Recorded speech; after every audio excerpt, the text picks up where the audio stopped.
Oh, we got another person. Speak loudly, please. Recording in progress.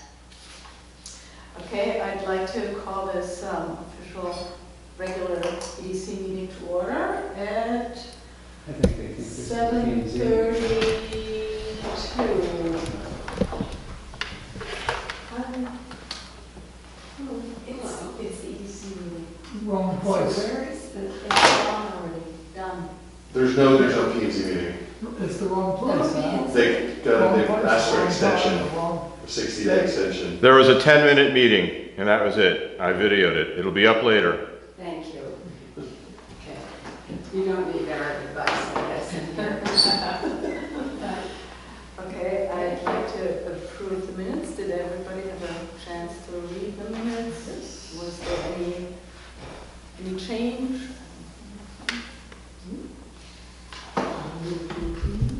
Okay, all in favor?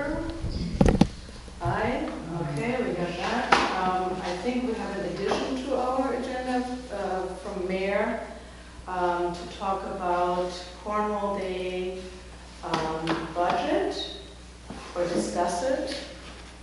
So maybe we can do that a little bit later because I would like to start with discussion on affordable housing with Jessica Brackman and Ginny Block, who have agreed to be here tonight, so that we can sort of mesh the really important components of economic development, having businesses and having places for people to live, to do business here and support businesses all in place. So, hi Jessica.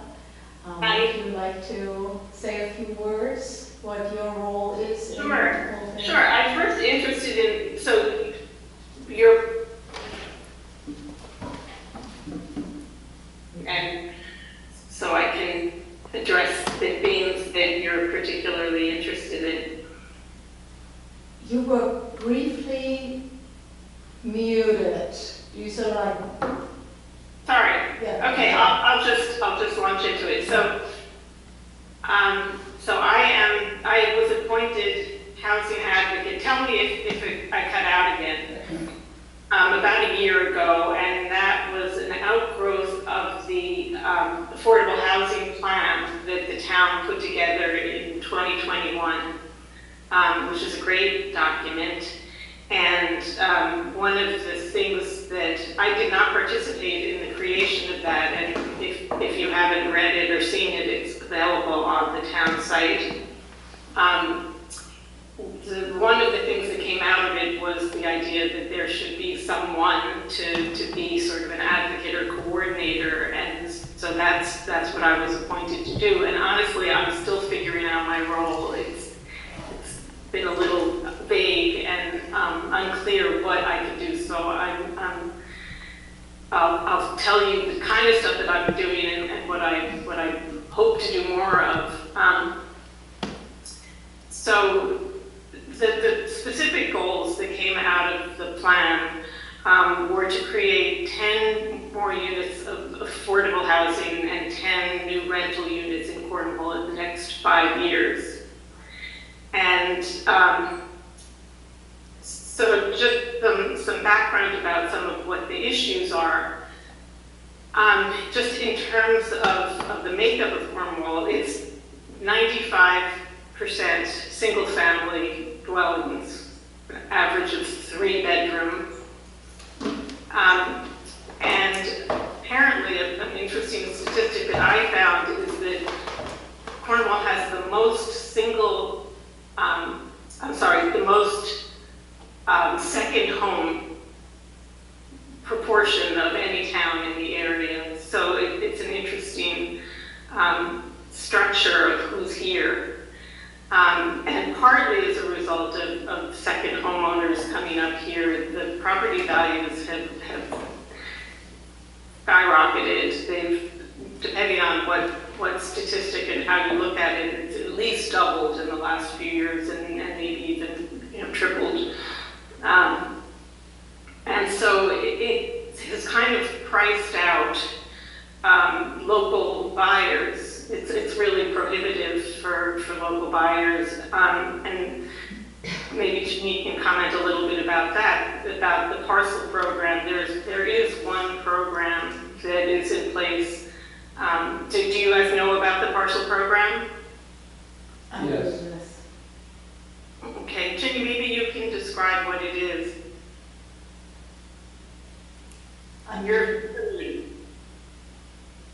You. So, soon after the housing corporation started, there was a desire to provide affordable housing for homeowners. So what we do is lease the land, and homeowners, right now that we're hoping that there will be two options. One is that the applicants who are approved can apply for a mortgage and build a house. I will tell you that in the past 5 years, that's become pretty much impossible for people, both because of the rising cost of supplies and the lack of income and salaries for people to be able to keep up. So what we are looking at now is maybe explain how many parcel programs there are. Right now we have 11 houses that are occupied in a variety of locations. We have we have one lot that the lease has been signed, and then we have 3 other lots. So there are 2 lots that are generously donated that we're calling Potted Woods. That's where we've applied for the grant, and we're supposed to hear about that Thursday. So basically, if the state will give us money, we will get the construction loans, and they will cover the gap. So for example, if it costs us $500,000 to build, and we want to make the house affordable, we would sell one at 50% the year minimum income, which would be $180,000, and the other one would sell at 80%, which would be $250,000. So what the state will cover is the difference between that $600,000 and $180,000 or the $250,000. So hopefully that makes sense. But the whole concept of the parcel program is that the state, the town provides the land, and people can. No, actually, I'll interrupt. I don't mean to contradict you, but in fact, the Housing Corporation either has been able to have land donated, or they've bought parcels under market price. We'll see what happens in the future. Thanks, Jessica. So that's in terms of ownership. And in terms of rentals, we have 2 affordable housing units, 2 affordable housing, what would you call them, centers, or there's Cougaman Village that has 18 units, and Bonnybrook, which is senior housing, that has 10 units. And these have long waiting lists. There's really nothing available. And so when we get contacted by people who want to find a rental in Cornwall, what Ginny and I had to do is just tell people to apply to this long waiting list, and there's not that much that we can do to accelerate that process. It's very frustrating because we hear people who are desperate. But my hope when I took the position was that I would be able to help find rentals here and there, but in fact, there are very, very few rentals in Cornwall at all, and almost none except for those that are affordable. A good portion of them, of rentals that do exist, are seasonal or vacation rentals that are going through Airbnb at a premium price and not available for year-round tenants. So what has jumped out at me in looking at the situation is really what we need to do is create more multifamily rental units. The exciting thing about this is that Cougamin was created with just a very small portion of parcel of land, and that was a generous gift from, I think his name was William Cougamin, and the hope is that we'll be able to identify other parcels that people might be willing to donate or offer at lower than market value, and with just a very small parcel, we could get in motion a whole process that will be a multi-year program, but in order to create more multifamily units.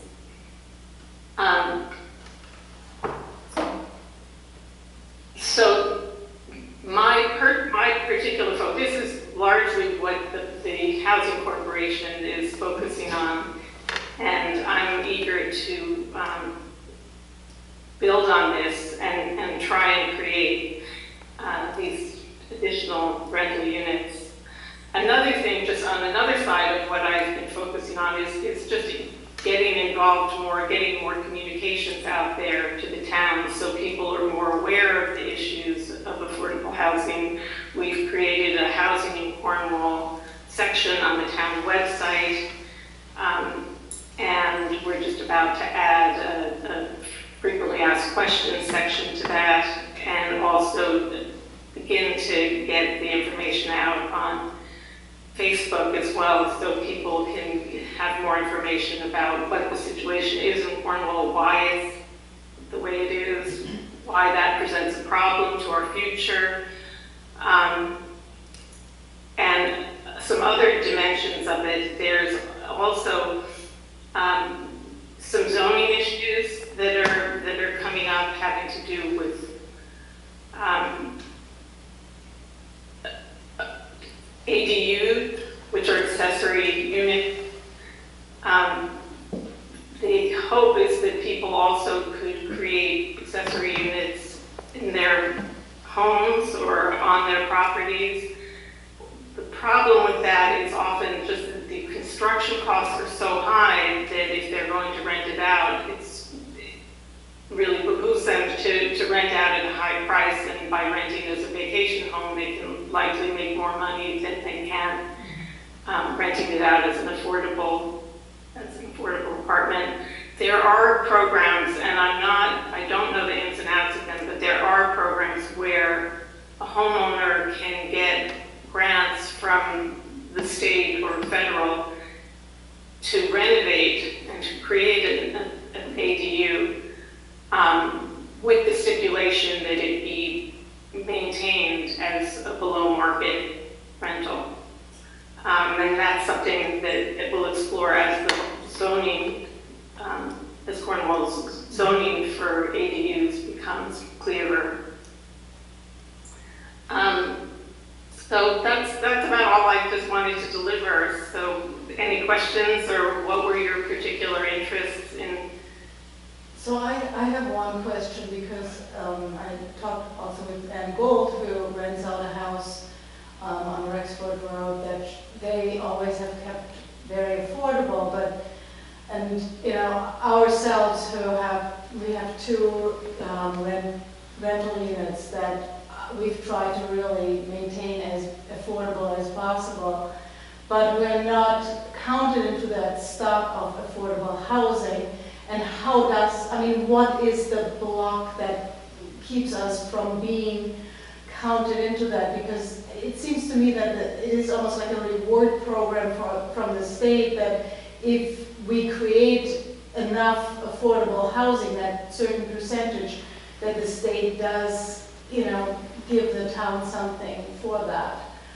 And to give really property owners that incentive to leave their, rental units affordable. There is nothing at this point. The state mandates, but it doesn't help those who have rental units.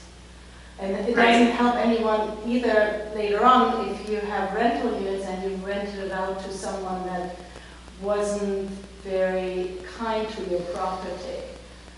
You know, that is another thing, you know, there are Really a lot of complicated issues. issue. Yeah. We have a cottage nearby that we rent at a lower than market rate. And it's not counted because it's not enforced. Maybe you can help me, Jenny, there's like designated affordable housing, which is government subsidized and mandated. You'll correct me. No, that's true. I will just add to what you're saying. So there is a procedure that you can apply to have it be counted as affordable, which is really just, as you're saying, Bianca, it's for the state, so for the town. So the town gets recognition that we have more affordable housing. Right. The person who can really help you with that is Jocelyn Eyre. She is the our connection with the Litchfield County Center for Housing Opportunity, and she is really the most knowledgeable person. Someone else actually had asked that question earlier this summer, and I think is in the process of trying to be deemed affordable. But I think, you know, your other concern is certainly a valid one. You know, if you're renting, you don't have a whole lot of control over what happens to your property, and that is a real concern, and I can totally understand that. I just wanted to add one other thing, just to give you all some numbers. That, you know, Jessica was talking about the list that we keep of people who inquire. In the last 10 months, we've had 24 inquiries, and of those, only one was potentially for the parcel program. All the rest of them are for rentals. So I can tell you that there was a groundbreaking in Salisbury last week for 10 new units, and there they have a waiting list of 104 people. So this, you know, I don't think I'm telling you anything you don't know, but it's a real issue. So I have a comment or a question, a little of both. There are, I think, 10 or 13 parcel program or houses on those parcels. I think you said 9. I can't remember the number. Somewhere in that area. There's 18 at Cougaman, 10 at Bonnybrook. But coming back around, there are a large number of, I have 2 things in my head right now. There's a large number of rentals, and I have some stated, you said, Jessica, you have some that are rented at reasonable rates. I'll call it reasonable. I won't call it the official affordable, state designated affordable housing, which is a whole shtick. How many one of the questions is, how many rentals are there in town that are reasonable? I'll call it in the reasonable department, that are rented to local people, that people live in it full time. That's a survey that, and then maybe some of them are official, and then maybe some of them are not on the radar, or don't want to be on the radar, or aren't official, or maybe aren't supposed to be, or something. That's a separate number that, you know. And then the other aspect, I guess, to what I question is, how do you help people understand? How do you help landowners understand that renting to a full-time reasonable rent is very worthwhile, as opposed to renting Airbnb, where yes, they can make more money, or some kind of seasonal rate that they can make a lot of money. How do you convince people that have cottages, second homes, third homes, accessory apartments in their second homes, that there's the possibility of renting a reasonable rent to someone local is a very worthwhile endeavor. And I'm not saying for financial reasons, I'm not saying necessarily that it gets counted as a unit, some kind of unit or something, but just that it's, you know, it's a good thing to do. I don't know, I'm not sure how you do that. It's such an important statement and question, and I'd really like to hear what you have to say. I mean, I don't have an answer.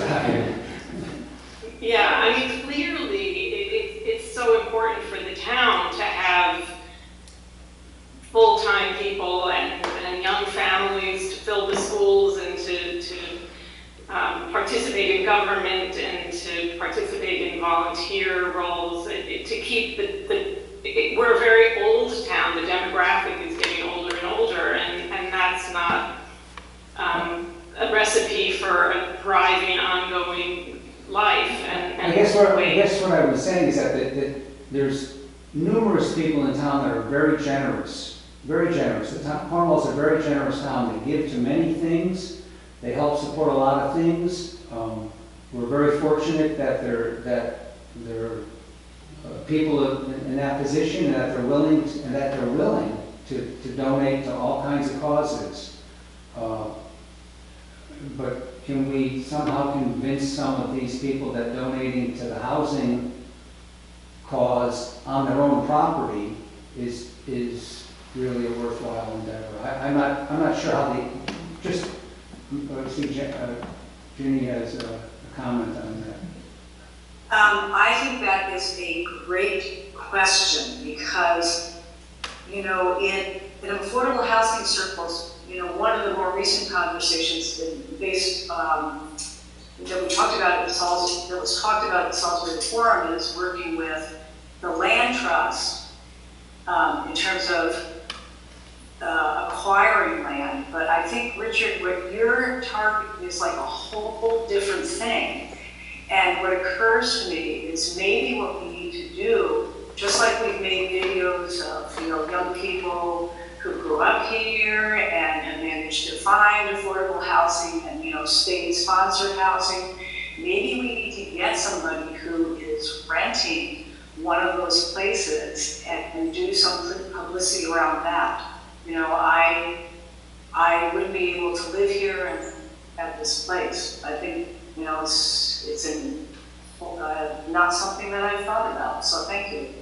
I have two questions, and you partially answered one, but I mean, the issues around housing are not unique to Cornwall. It's a national issue. Interest rates, mortgage rates, affordability, construction costs, it's all there. You can read about it in the paper every day.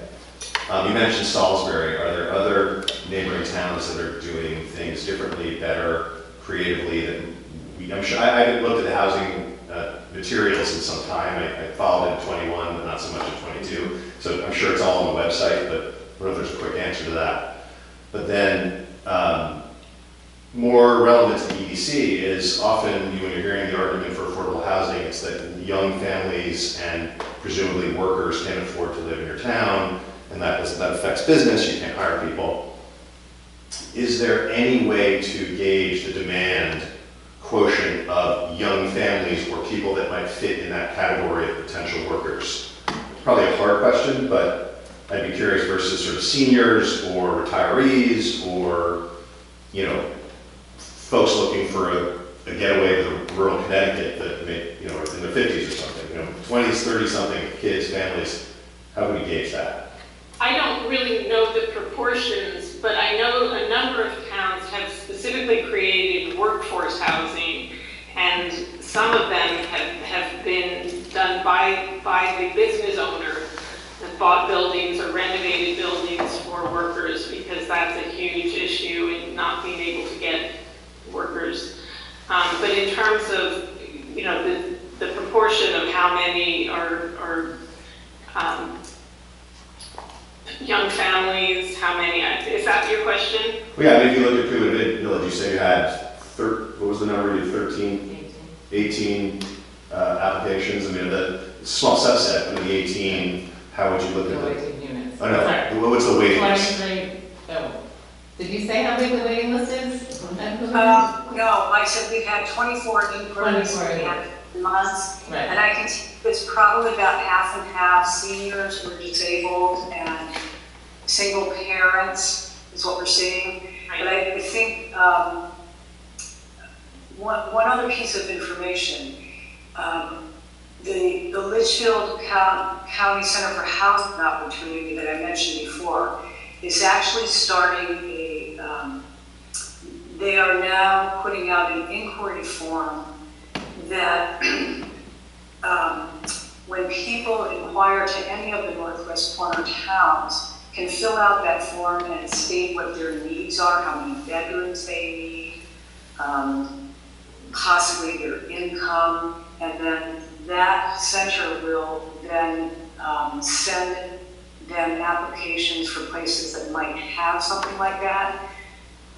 I mean, the short answer to your question is, yeah, we don't have that data, but again, you've given me an idea, and I will suggest to them that perhaps they can include in that, they include people's income, but maybe they can get a sense of, are you interested in working in the town that you live in? Would workforce housing count against the 10% affordable housing threshold? It depends on the, how much you're charging. So for example, what we look at, we are mandated to look at is the AMI in Litchfield County and what the limits are for 50% and 80%. So Maybe you can explain it a little bit better in terms of AMI being the, do you want to explain what the adjusted median income is? it's the area median income. So for example, for 4 people, 50% of the area median income would be $56,000, 80% would be $90,000. And I don't have off the top of my head what that means in terms of what you can charge. That's the piece that you want. So for 80% AMI, for a family of 4, would you be able to charge $1,200? And I'll have to get that information to you. I would posit that for this committee, as it pertains to working with the Affordable Housing Committee, that would be an interesting avenue to pursue, is workforce housing, something, because that solves sort of solves some of the problem on both sides. I mean, I get that we need to have seniors, we need to have, but for this committee, staffing is a big problem that we run into at these business roundtables. People are looking for bodies, people are looking for workers. And whether it's Mohawk in the winter and... Well, that's an interesting question. Is it, in terms of workforce housing, is it seasonal? Is it year-round? It's a big chicken and egg, I think. I think, when I think back at when Frank's opened, I think there were quite a few people, I mean, two women that come to my mind who immediately were looking for They were commuting from Kent. Yeah, they were commuting from further away. They really were looking for something much closer, especially in the winter. So, in order to keep a business running more smoothly, if you have a hiccup getting to it, it's really hard. So, any new business that will be established here will need people, and we have very few sort of like service businesses right now, like food service businesses that are established, but they're in the works at this point. So, housing will be needed definitely. And I had one thought that was, we have a lot of people aging and passing on. There are a lot of older little homes that perhaps will be coming onto the market. And in the past, there were years when old structures were sitting on the market forever on end, and I always wondered, why wouldn't the Cornwall Housing Corporation look into maybe acquiring one or the other of those? And so much like what happened with the child center that was built by volunteers, have a structure like that upgraded, updated with volunteer work by local contractors in order to make it feasible, because materials are already expensive enough. And maybe even have donations for materials to sort of creatively reinvigorate a housing for young people, because we have to sort of like fight against this whole, the global cost that is out there. You have to, somewhere it needs to stop, or at least be sort of like buffered so that, you know, we can come up with these concepts that also don't just underlie state regulations that are so cumbersome to come by. Well, to build on what Bianca's saying, and also just a question, and I think another way that maybe the EDC can, you know, get a little bit more supportive of what the housing committee is doing is helping build awareness, like you had mentioned this before, Jessica and Ginny, I think both did, and maybe fundraising. I mean, I know you have intentions to raise funds from generous people who might not be able to, you know, rent their house, or that's a different kind of decision, but giving a donation to support fixing up a home that is maybe not occupied. I mean, that is lots of long-term planning, and it's not an easy thing, but maybe if you need some kind of help in that area, the EDC can sort of help at least awareness building of that. I think, and this is a question, this related question, doesn't Salisbury have like a trust that I think I've read about, and like they have a kind of trust that really does have enough funds and support that they can acquire homes that need renovating, and they have a whole system kind of for that? They do have a housing commission, and they do have, I believe in Salisbury, in Washington, that both the town gives money and they get private donations. And I think that Cornwall is looking into doing something like that. I think that, I happen to know that there was one person who was passionate enough and persevering enough that he actually raised $500,000 over the last dozen years or something. So it is a great model, and I appreciate what you're saying. I think that if we can work on increasing awareness that housing is important, not just because people need to be able to afford to live in any of these communities, but because we need them. When you're saying that the economic community, the businesses needs workers, and I think it would be a good way to approach it.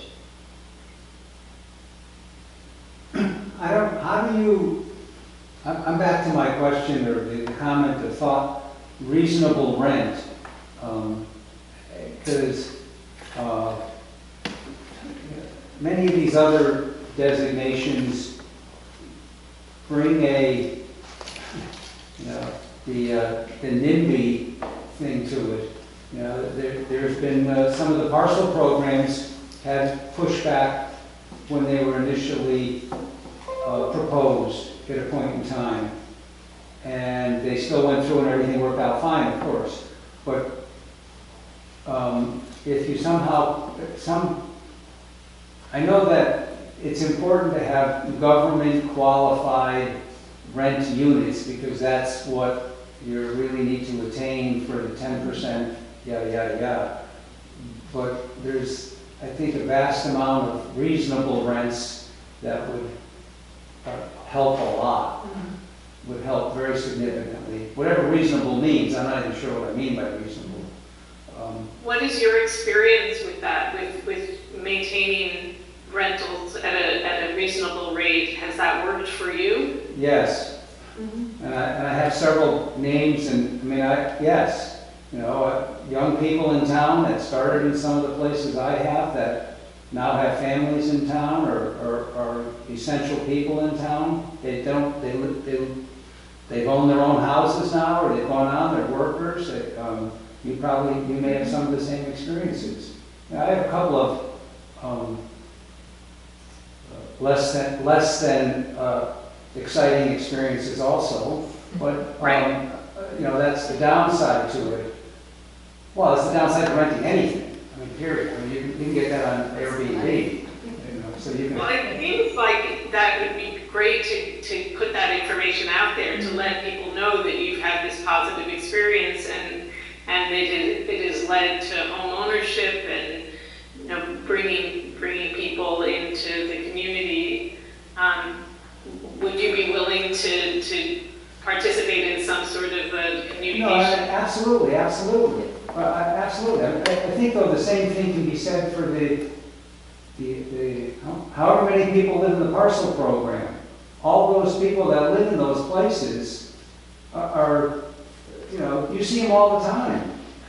You know, you see them at the transfer station, you see them at the general store when it opens, you see them at the gas station. I mean, these people are the fabric of the community. They're here. Right. It's important to get it out there so that people don't fear it. So there isn't that NIMBY attitude. You know, when more is communicated and testimonial that this has worked out great, I think that would go far to get people comfortable with the idea of it.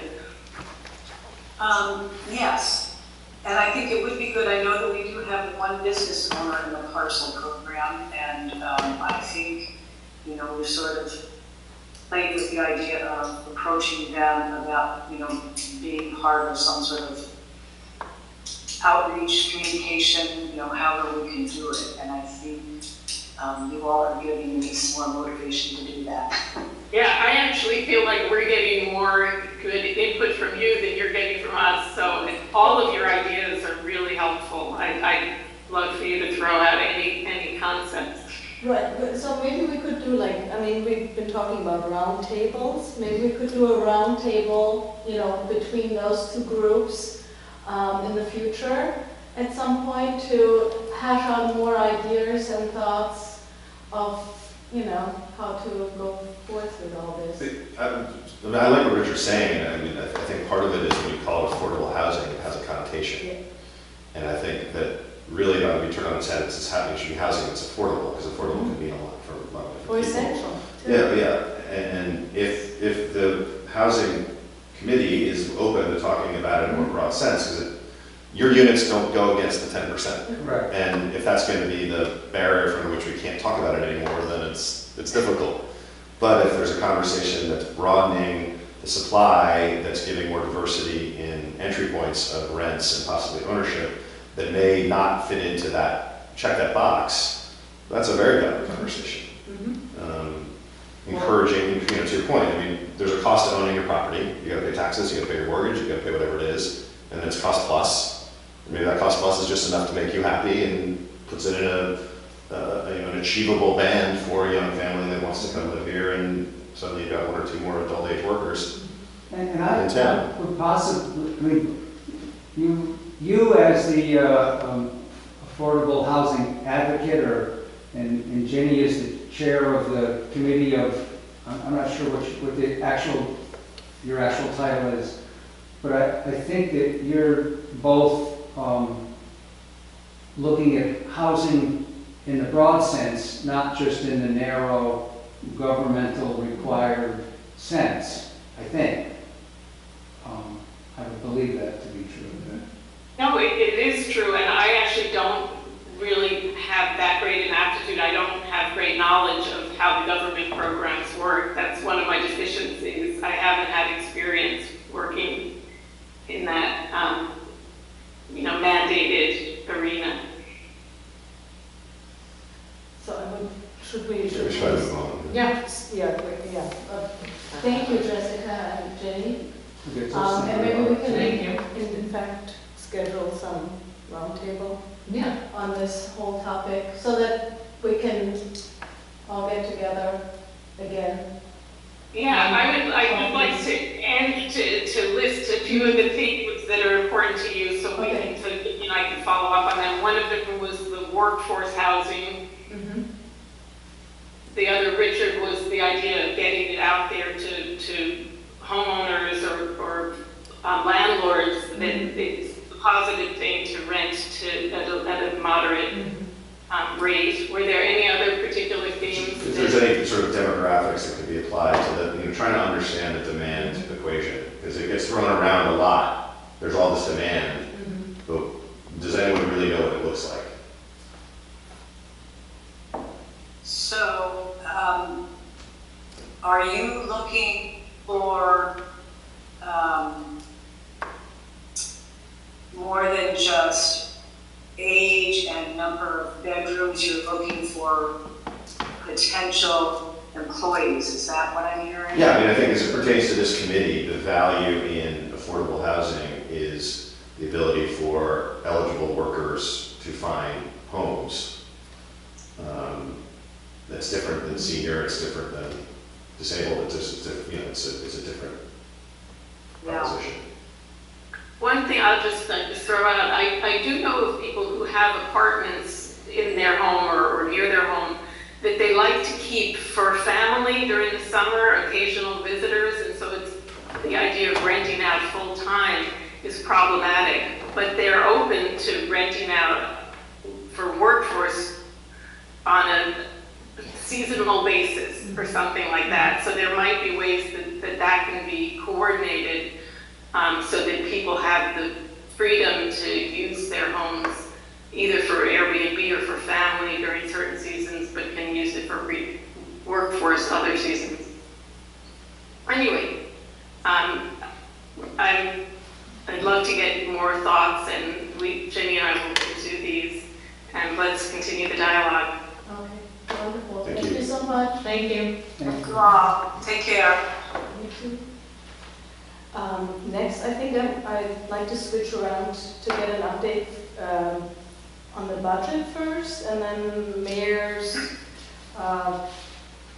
request of discussion for the next Cornwall Day. So Gary, if you're there, can you give us an update on the budget, please? Sure.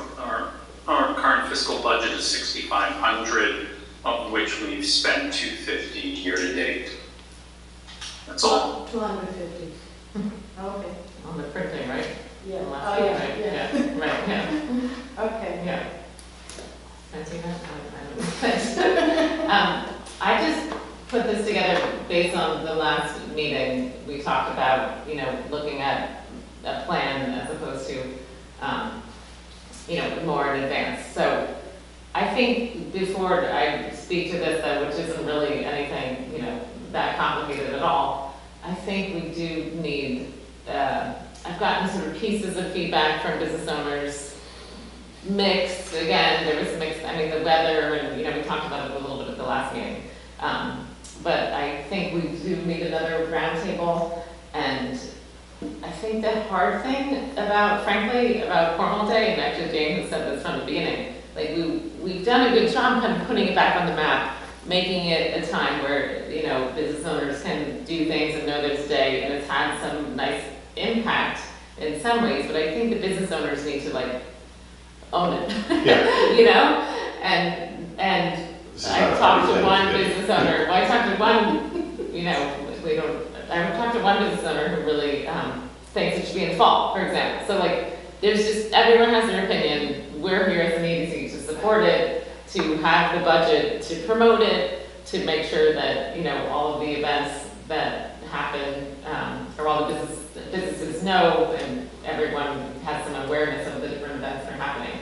So I guess that's just to say, I just feel like we kind of need another kind of committee to get them to sort of. They need a committee, and you can. They need a committee, yeah. I mean, if we were to have a roundtable with them, Yeah. what we really need to have come out of that is somebody who says they'll chair it. Right. Or maybe two people Yeah, who would chair people it. co-chair Right, it. right. Because I Because it think shouldn't that, be us. right. And then, the debates on whether it's in one location versus 2 or 3 locations versus what time of the year and all that kind of stuff, because, But then they get to figure all that out. right, if we can support it. So, I don't think that what I'm saying doesn't really change the budget that I put together, but I do think that that's probably the most important now that we've done this twice, and, I definitely have gotten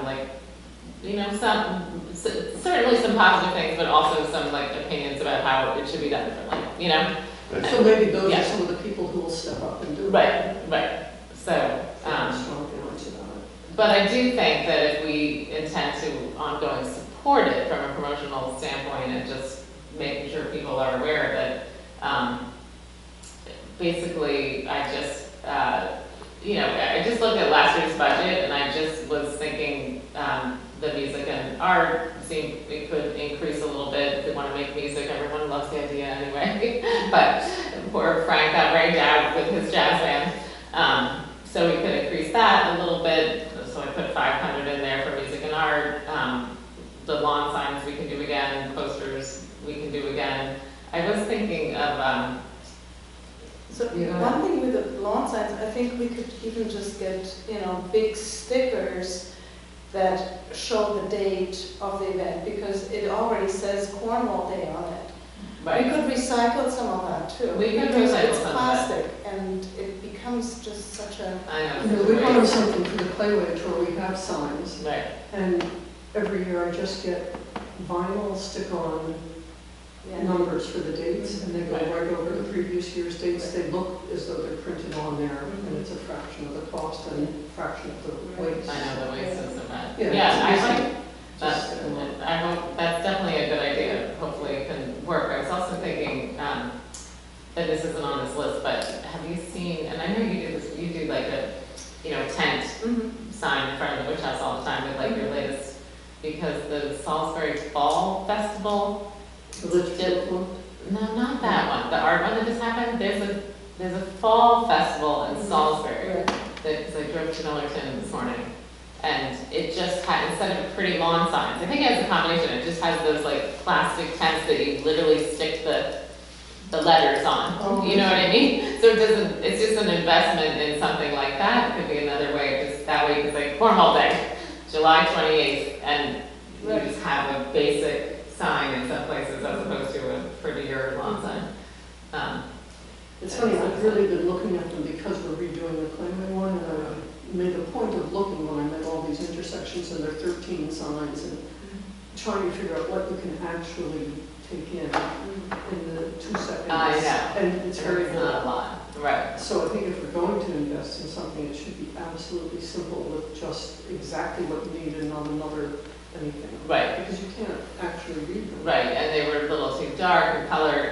Actually, that reminds me, the one thing I did change on this just is to actually pay, I mean, Neil is amazing and his team is amazing and we gave them like a gift every year. But I think that we should just pay a graphic designer, like it's just, it's just, yeah, and it's just easier to manage, I think, when, so I just added like $400 if that's enough for a graphic designer. I do know one who probably would do it for that, but, and then adding maybe some paid ads, that'd be, something that I could talk to Neil about if we wanted to do a little bit of paid advertising for it as well. So that's why I just increased the budget by. I guess my feeling is that before we vote on the budget. Yeah, I don't think we should vote. We should have the round table and see who is stepping up and what they seem I think so too. ready to do. Yeah. So we allocate money for it and see Yeah. if they're really gonna pick it up and run with it. Yeah.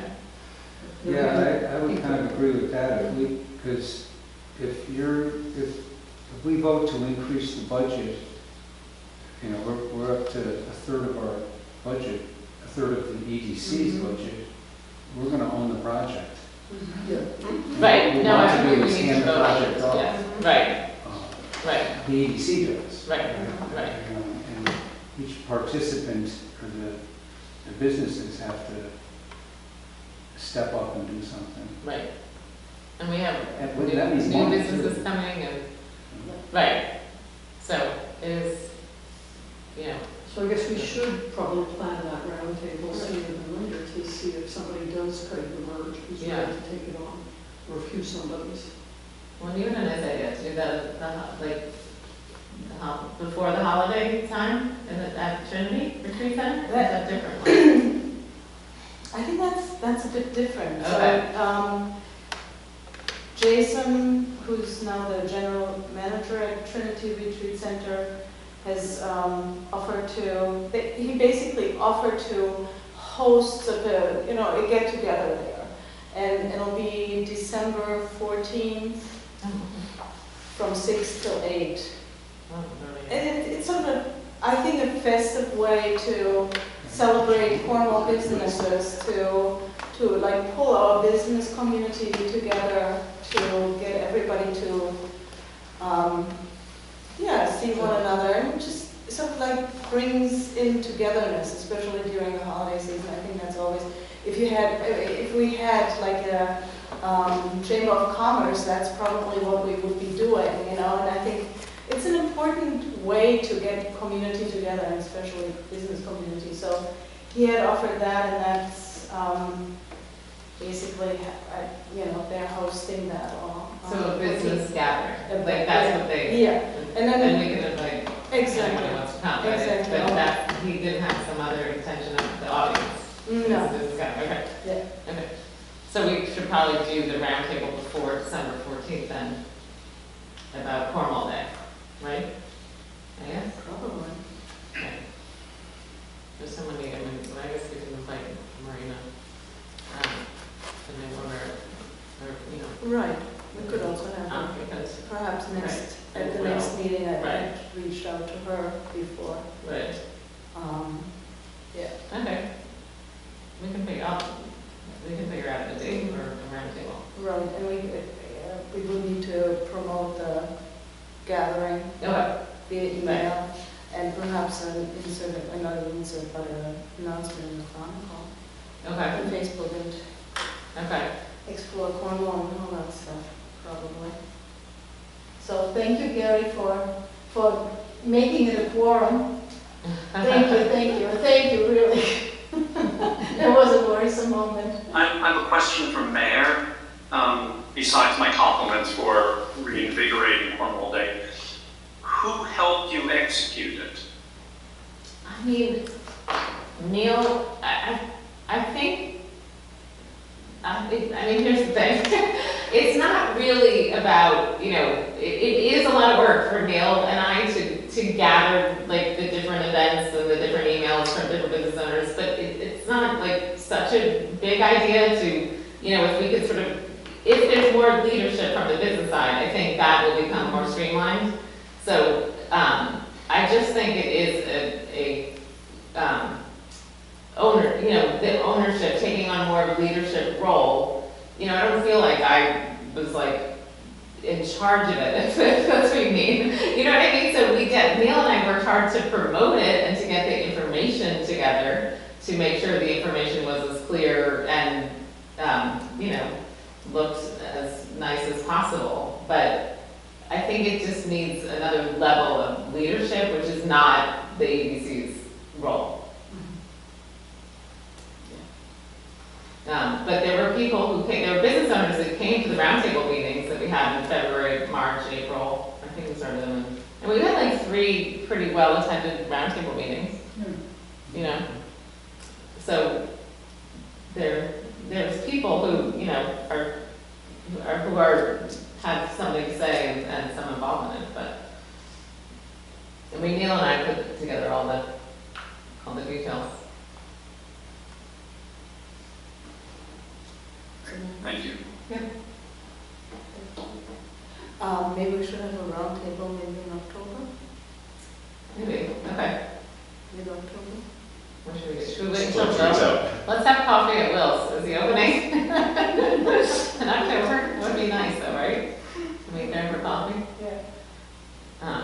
But yeah, I can look at the calendar for a date. I mean, it seemed like the 9 a.m. time worked. Yeah. But yeah, That was good. yeah. On a weekday, you're thinking? Yeah, we did it on like Thursday morning at 9. Thursday morning at 9. Yeah, That right. seems, Yeah, Thursday seems to be a good day. yeah. Okay, then the next thing is the update on the business directory. That's coming for November now, because I really handed Kara very raw information, and it's taking her a little bit longer, so I apologize.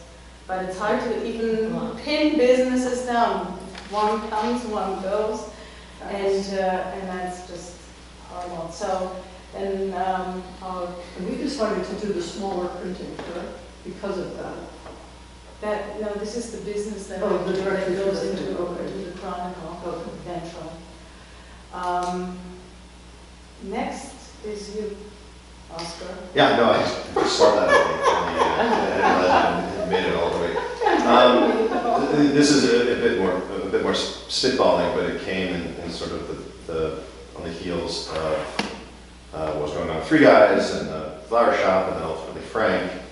And everyone's fully aware of the challenges of running a business in this town, whether it's parking or septic. These are all things we talk about all the time. And I'm not going to say they seem insurmountable, but there are other problems that business faces that are more mundane and more everyday. And whether you like it or don't like it, there has this influx of people over the last 3 or 4 years. There's quite a bit of expertise in the lines of marketing and legal, finance. There are people that want to see Cornwall succeed. They may be weekenders, they may not be. They may be full time.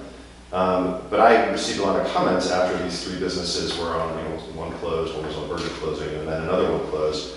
I thought that sent a terrible message to the marketplace. That and when the word unsustainable was used in one of the releases, it sort of was like a dagger in the heart. That to say that was doing this unsustainable, or not sustainable. It elicited a lot of reaction from people saying, well, how can we help? Is there a way we can help? How can we, and Mary and I did a little bit of it, and that was sort of informative. I don't know if it ultimately helped, but I think we did. I think we gave him support. Yes. You know what I mean? If nothing else, and not like, And so it was actually suggested to me by someone else, is was there a way to sort of formalize kind of a pro bono consulting arrangement where if someone was struggling with a particular issue around financing, or they ran into a legal issue that was particularly Is that your computer? Sounds like it's gonna explode. Could we tap in, could the EDC help organize or at least create some sort of venue for which people could tap into that expertise to help them navigate maybe near-term, short-term issues that they might either find they have to pay someone to do it. And look, nobody wants I'm not a small business owner, I don't know what it's like. I imagine a lot of times you don't want people telling you what to do or how to run your business. But we live in a particularly complex area with a lot of people that want to see it succeed and a lot of expertise that's waiting to be proffered pro bono.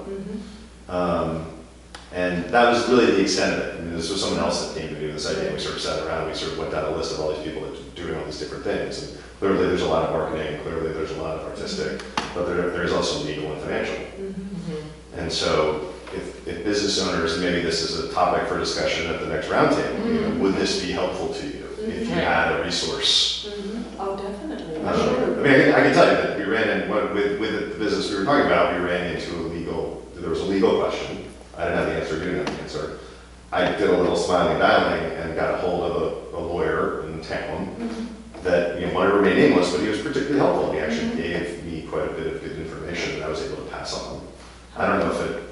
Well, but that is exactly what I've always sort of felt, that, we need actually, like service corps of retired executives. It would be great to have a person accessible, even if they had an office once a month that you could go to as a young business and get some advice. That's where I went to when I first had my business for a year, and really was at wit's end because I didn't know what to do. Unfortunately the guy said to me, you better just let it go. And because I'm stubborn and I just didn't, I kept on going, and just, I think I'm a perfect non-for-profit organization. That's just, I think I'm driven that way, but I think it is helpful, and if we had maybe even a list of resources of who to go to and how, because I think that is, again, it's community. It's that's essential to our well-being, to be able to be recognized that we have problems and that we get to work through them together, that there's actually someone listening, because years later I had also issues and they never got addressed. And that felt really raw and horrible. I managed through my downs, but in small communities, I think we do go through our ups and downs, and if we have, the feeling that there are people out there that are listening to us and giving us a backbone. We can make it through these low moments in life, you know, that psychological support is really important. And I think that there are people who are willing to be helpful. Yeah.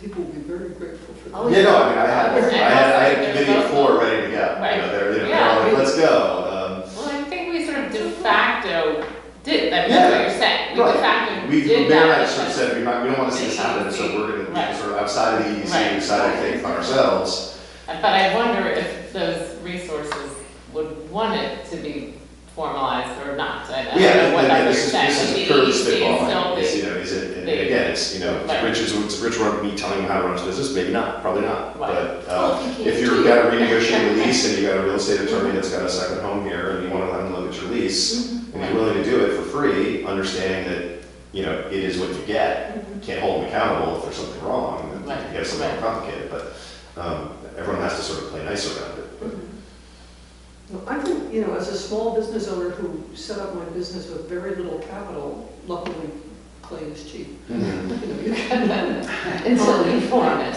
but I was never in a position to get the kind of advice that one would, you know, I just didn't have it. And, you know, it might have been very useful along the way in terms of. well, and today's a particularly difficult time to borrow, right? It's expensive, banks are not particularly open to lending, but, you know, I've been very impressed with Iron Bank folks, and they were, you know, they're making a big move to really sort of own Litchfield County. You know, I guarantee you that they would love to sort of talk to, you know, sort of clear some of the mystery around borrowing. And I'm not saying that for Iron Bank, but just an example of local knowledge and alignment of interest. And there is I've actually kind of, last year I volunteered a little bit for SCORE when I was not working enough in that sport. And I mean, this is, I think what you're saying, which is so nice, is it's so local that people really have a vested interest in the business too. You know, it's a little more just corporate or whatever, what SCORE does. There's nothing wrong with it, but it's very, you know, it's more a regional thing, and yeah. But there's people who are very helpful. So I think actually 3 guys got some help from SCORE as well. Yeah, and they're still Yeah. focused on the sort of what's right in front of them. Yeah. You Right. know, and again, it's worth what you're paying, what you're getting charged, so Right, they right, have to understand that, but yeah. you don't say no.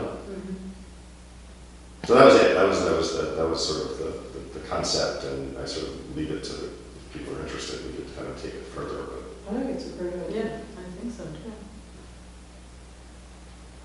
Especially for new businesses that are starting. Right. I'm just laughing. It's like building the house or the construction project, whatever the construction project is. It's going to cost more money than you think, and it's going to take longer than you think. A lot of people said that You know, if you want to start a business, Right. I mean, all you have to do is just think about a couple of examples that are going on right now. It's going to, you know, when's he going to open? too. Yeah. I'm sure it's cost a lot of money so far. And, you know, Yeah, but I also found it interesting that, and I can't remember if it was in this meeting or somewhere else, but some of the problems he ran into down there were known. But he didn't know.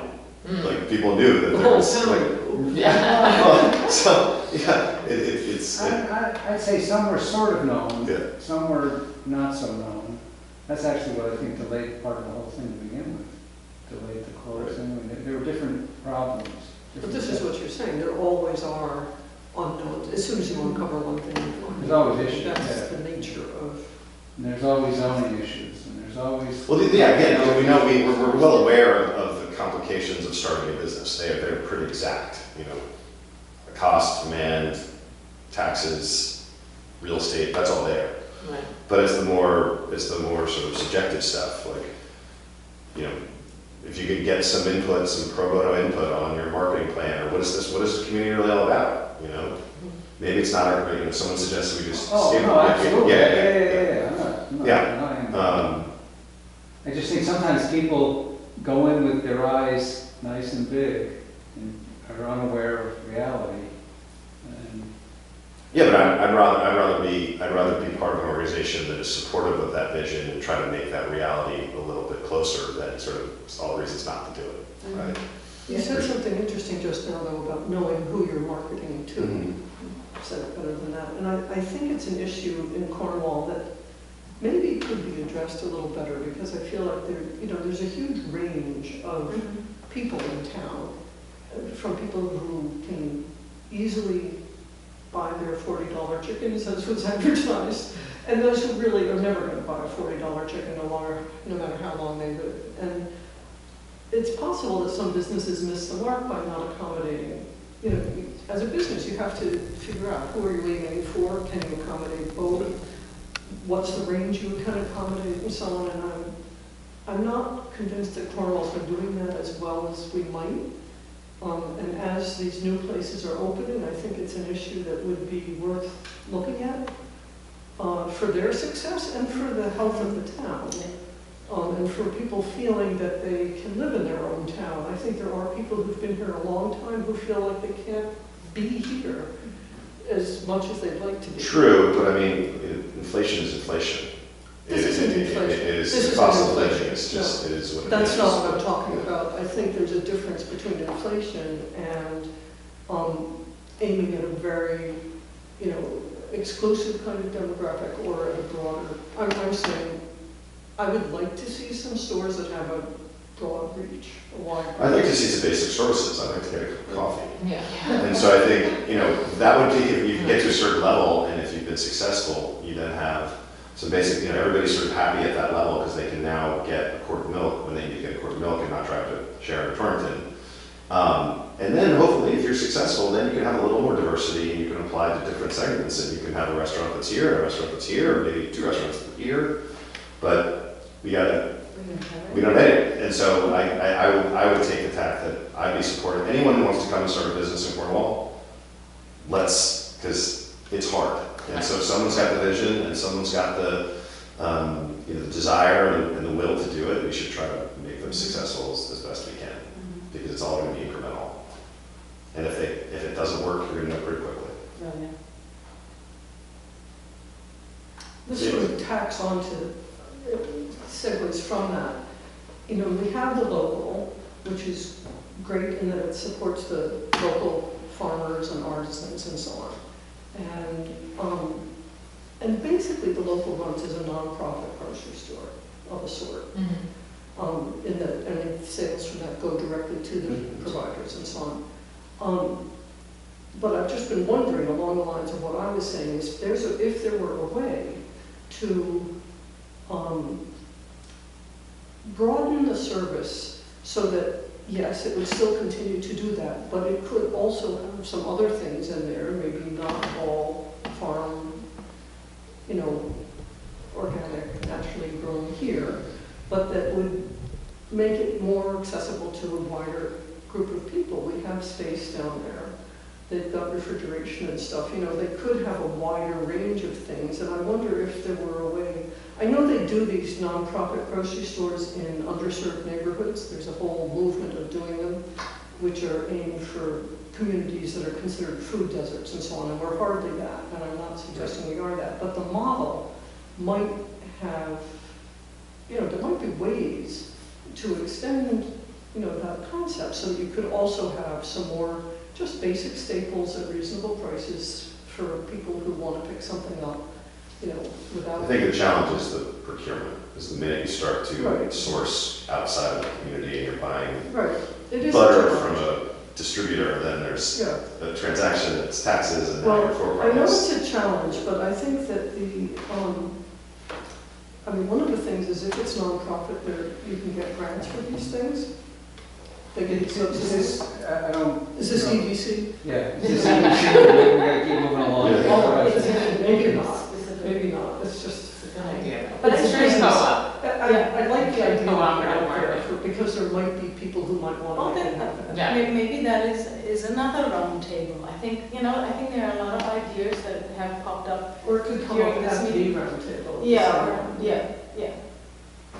I just think that it has potential. Things like that happen when a few people care enough. A few people care enough. All of Yeah. these things require. And these co-op, right. People. Yeah. This is gonna be. The next thing would be just to mayor to, when you're gonna do the quarrel, What was it? or the Oh. quarrel. Ben Lesh is away. I haven't had success. Is Gary's gone? Gary's Gary's gone. gone.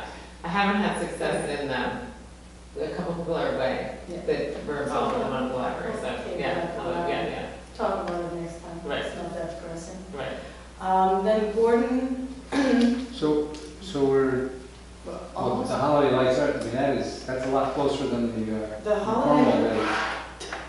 The holiday lights is happening on Mhm. Friday after Thanksgiving, right? Right, I think that's what Gary's doing with the Cornwall Association. And we It's wanted just- to add music, which I volunteered to ask some people who do music here, but I haven't had success because they're away. Okay. Did you have a question about that? No, I'm just saying, that's a lot closer than Cornwall Yeah, Day. Right, right, yeah. Well, it could be a Cornwall Day, really, because in fact it is a Cornwall Day. Well, Could be a I'm just- Cornwall holiday. A I holiday. mean, in that's Cornwall. actually just 60 days away. Yeah. You could have hot toddies out there, right? Well, Hot toddies for $5 or something like that. There you go. Give them away. Yeah, Beating down the door. Yeah. there was, well, the last couple of years, well, I guess last year there was no general source, there wasn't anything, but for several years, when the tree was lit, Right. there was drink in the There was bank parking drinking lot. down there. It was in the bank parking lot, I mean, I don't know if you've ever attended that, and the tree, I'll show up to that. when the tree was turned down, there was, hot Like chocolate. tree lighting. Again, this I is love not that, EDC What is that? party. Can I ask a question, actually, it's off the menu, but I just noticed the kiosk in Cornwall Bridge. The one at Cornwall Bridge by the Yeah, I market. just noticed it. It's a little bit set back. I And know. I haven't actually driven into the parking lot to see how it, and I'm sure Will would not want it, but is it in the right place? It's not really in the right place. No. Okay, Somebody else said that to me. okay. Well, It's at a weird angle and you can't, it's not like out there, like, the sign on top of it looks good, if I do say so. So at least And I would argue you it's know. much better served on your side of the road. but Or, yeah. I'm not gonna get into that. I It should just- be moved, I agree with you. Yeah. It's not in the right place. I mean, Maybe we can. but if you park, a lot of people park there though. oh, okay. Yeah. That's where you park when you pull And then you in. see it from, Right, okay. because there used to be picnic tables There's back there. picnic too. tables and parking there. I'm Yeah. not saying it's in the right place, but it's not as dramatically wrong as you think. Okay. Because at least half their parking is right Exactly. down yeah. that Okay. side. Okay, that makes sense. It's really People park walk cars. past it. Right. Maybe, Not right now, but in the not, future. yeah, hopefully, I mean, right now it's kind of Yeah. useless in Right. that it's, Uh-huh. in Yeah, no, right now it's out of place. So, did everybody get the notice for the wastewater plant project, Clear's environmental hurdle? So Gordon had submitted that to all of us to read that the environmental hurdle was cleared, and should I read the whole thing to you? or- I think. Yeah. we got that. Yeah. Oh, good. It'll be in the I'll- Chronicles. It'll be in the Chronicles. So that's the update on that, and I think, do we have anything else we could talk till the cows come home? I think the guys came home. Have that. Then I would, So will we figure out a time for that roundtable? Yeah, a time and a place. You want to host it in your barn? Fine with me. Yeah, we'll do that. Okay. Is there room to sit around there, sort of? Mm-hmm. Well, we'll talk. We can talk. Because Frank is hosting it. But, Okay. yeah, I okay. always make space. we can also have them downstairs, No? downstairs. Okay, we'll figure it out. Yeah, what do you think? Okay. Okay. All right, then, I'd like to make a motion to adjourn this meeting. I will move to adjourn the meeting. Sorry. All in favor? Aye. That's it, right? Yep. Okay.